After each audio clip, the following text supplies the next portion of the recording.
हिंदू परंपरा के अंदर ये नवरात्रि जो प्रसंग हैं ये तो देवी माँ की उपासना के लिए थे। नवरात्रि पवित्रतम रात्रियां कही जाती है, पवित्रतम दिन कहे जाते हैं। यह आसो जो चैत्र महीने में आती है, यह साधना के लिए, मंत्र साधनाओं के लिए, ब्रह्मचर्य के लिए, सत्व को प्राप्त करने के लिए, इष्ट की सिद्धि के लिए, अंतरतम की शक्तियों को जगाने के लिए, कुछ अच्छा हासिल करने के लिए होती हैं। समझदार हिंदू और समझदार जैन श्रावक श्राविका और समझदार हिंदू और समझदार जैन साधु संत इन दिनों में साधना में बैठते हैं,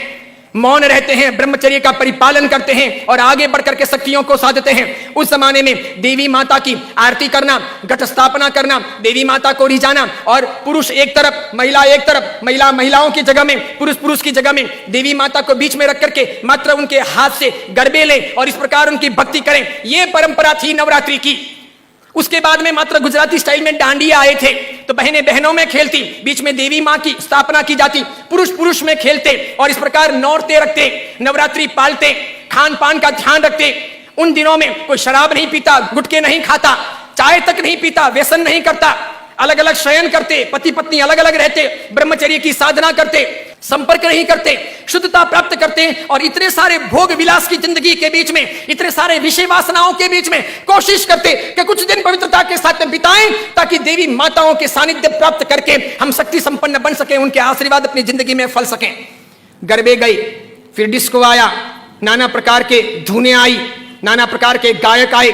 कई कंपनियां, कई संस्थाएं इसमें कूदी, कई सारे लोगों ने धन कमाना शुरू किया, छोटे बड़े या डांडियों के अलग अलग कार्यक्रम होने लगे, सब लोग ललचाने लगे। देवी मां एक तरफ रह गई, देवी की साधना एक तरफ रह गई, नवरात्रि की पवित्रता एक तरफ रह गई, घट स्थापना एक तरफ रह गई, गरबे लेने का भाव एक तरफ रह गया, आरती और देवी मां को रिझाना, मातृ शक्तियों को प्रेरित करना, यह सब एक तरफ रह गया। आज डांडिये खेलने वालों में से किसको पता है कि साधना क्या है,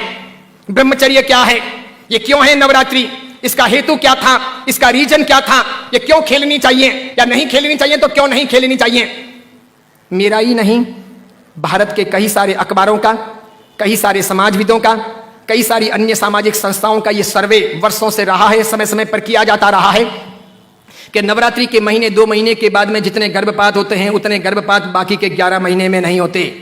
तो ये व्यभिचार नहीं है तो क्या है, ये दुराचार नहीं है तो क्या है, ये जीवन की भ्रष्टता नहीं है तो क्या है। इस बात पर मैं कुछ वर्षों पहले बोला था, अभी किसी ने वो वीडियो वायरल कर दिया और उस वीडियो को लेकर के अखबार ने लिखा। मैंने कहा जो सच है वो सच है कि हम अपनी साधनाओं को बचाएं, बेच ना दें। हिंदू धर्म की परंपरा हो कि जैन धर्म की परंपरा हो, कोई भी उत्सव महोत्सव हो, मैंने समय समय पर यह भी कहा था गणपति अगर हिंदू धर्म के देवता हैं और गणपति के महोत्सव अगर मनाए जाते हैं या उनका आराधन अगर किया जाता है तो उसमें कहीं जुआ नहीं खेलना चाहिए, शराब नहीं पीनी चाहिए, गणपति के नाम पर तमाशे नहीं करने चाहिए, लड़कियों के साथ में नाच गान नहीं होने चाहिए, गणपति लड़कियों को छेड़ने के लिए महोत्सव के तौर पर नहीं आ रहे, लड़कियां अपनी जगह पर हों, पुरुष अपनी जगह पर हों, वहां शराब नहीं पी जानी चाहिए, उनके पैसों का प्रपंच नहीं होना चाहिए, गणपति को सेलेबल नहीं बनाया जाना चाहिए। हिंदू धर्म अगर इन चीजों को नहीं संभालता है तो धीरे धीरे भारतीय संस्कृति का विनाश होगा।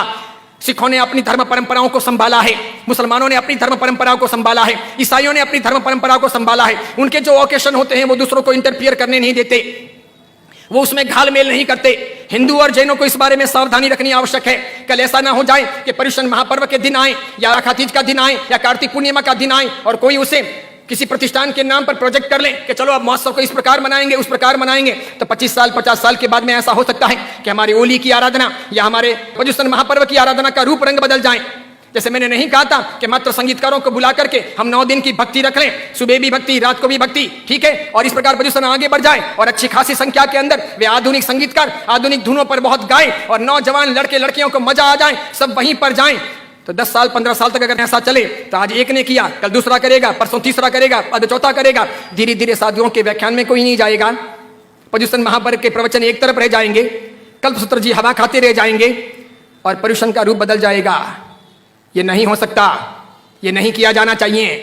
मैं इसलिए कह रहा हूं कि मेरी जिंदगी तो बहुत छोटी है, मैं तो कल दुनिया से चला जाऊंगा, लेकिन भगवान के शासन की परंपराएं नहीं मरनी चाहिए, हमें उन्हें जिलानी होगी। हमारे बच्चों को ये पता नहीं, उनको तो क्या है नाचना गाना कूदना घूमना फिरना अच्छा लगता है, उन्हें सामाजिक प्रतिक्रमण ना अच्छे लगे,